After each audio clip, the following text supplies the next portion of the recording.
आप लोग सोच रहे हैं यही दोस्तों कि मैं ऐसे क्यों बैठी हूँ, तो बैठी इसलिए हूँ कि कभी कभी स्टेज पे कोई हस्बैंड मतलब कोई लड़का जब शादी करने जाता है तो स्टेज पे ही रोने लगता है, दुल्हन के बजाय दूल्हा ही रोता है। यानी कि अपने दुल्हन को पाके वो इतना खुश हो जाता है कि खुशी के मारे वो रोने लगता है। इतना प्यार करने वाला एक हस्बैंड मिल जाता है उसको। ये हम नहीं सोच रहे हैं कि मेरा भी हस्बैंड आए और स्टेज पे चिल्ला चिल्ला के रोने लगे, अरे मैया अरे मैया। तो ऐसे लोग सबको ही समझ जाएगा कि शायद वो मुझसे शादी नहीं करना चाहता था, उसके घर वाले ज़बरदस्ती मुझसे शादी करा रहे हैं। मैं तो ये सोच रही हूँ कि रोए धोए ना, बस एक दूल्हा मिल जाए, बस शादी हो ही जाए। दिल पे क्या गुजरती है दोस्तों, आप लोग समझ सकते हैं। एक बार मेरी फ्रेंड की शादी हो रही थी, तो वैसे तो कोई फ्रेंड मुझे बुलाती थी तो मैं नहीं जाती थी, क्योंकि मुझे जलन हो जाती थी। उसकी शादी हो रही है, मेरी क्यों नहीं हो रही है।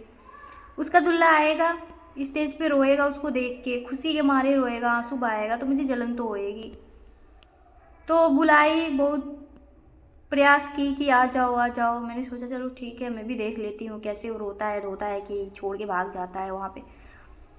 ऐसे दिल को मनाते मनाते मैं गई वहाँ पे।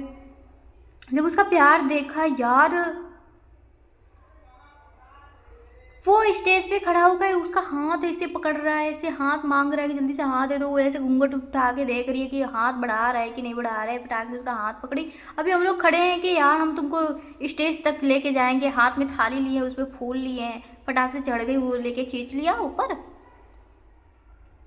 तो क्या बेवकूफ़ है हम लोग जो हम लोगों को बुला के वहाँ पे खड़े खड़े करके या तमाशा दिखवा रही है।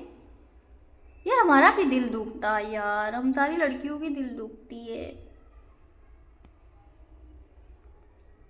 हो गया ये तो बात, ठीक है, हो गया हो गया।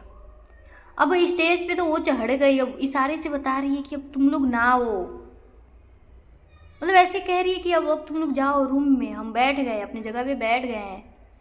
उसके देवर आए थे बहुत सारे, तो हम लोग सोचे कि जाएंगे तो कहीं सेटिंग वेटिंग में बैठ जाएगी, तो नहीं, वहाँ पे जाने ही नहीं दी, नो एंट्री भैया। बोल दी कि अब हम चढ़ गए, अब तुम लोग जाओ अंदर, ऐसे ऐसे इशारे से कह रही है। फिर भी हम लोग इशारे को टाल के ऊपर चढ़े, लेकिन जगह ही नहीं था। जो दूल्हा था उसके भी तो प्यारे प्यारे भाई है, अपने भाई सारे जितने अटी पटीदार जितने भी खानदान खर खानदान के जितने भी लड़के होते सारे लड़कों को लेके आया था भाई। उसकी भी इज्जत थी और उसको भी शौक था कि अपने भाइयों को लेके जाए। लेकिन जो हमारी फ्रेंड थी वो चाहती नहीं थी किसी की सेटिंग हो जाए या किसी की शादी हो जाए इसी मुहूर्त में।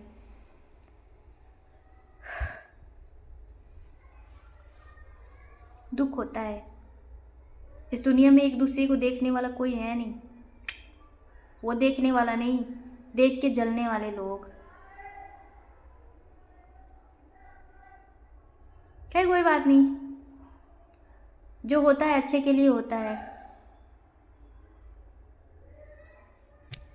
और मैं गुस्सा थोड़ी कर रही हूँ, मुझे याद आ गया तो मैं ऐसे बातें कर रही हूँ।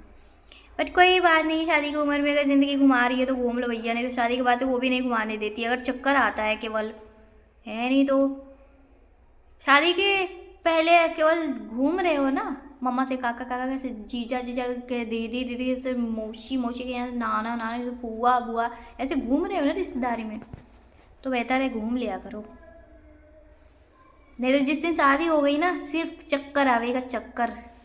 काम कर करके ना, झाड़ू लगाओ, बर्तन धो, खाना बनाओ, उनके ताने उनकी बातें, उनकी सारी टेंशन ले लेके ना चक्कर आवेगा, गिर पड़ोगी एक दिन धमाक से।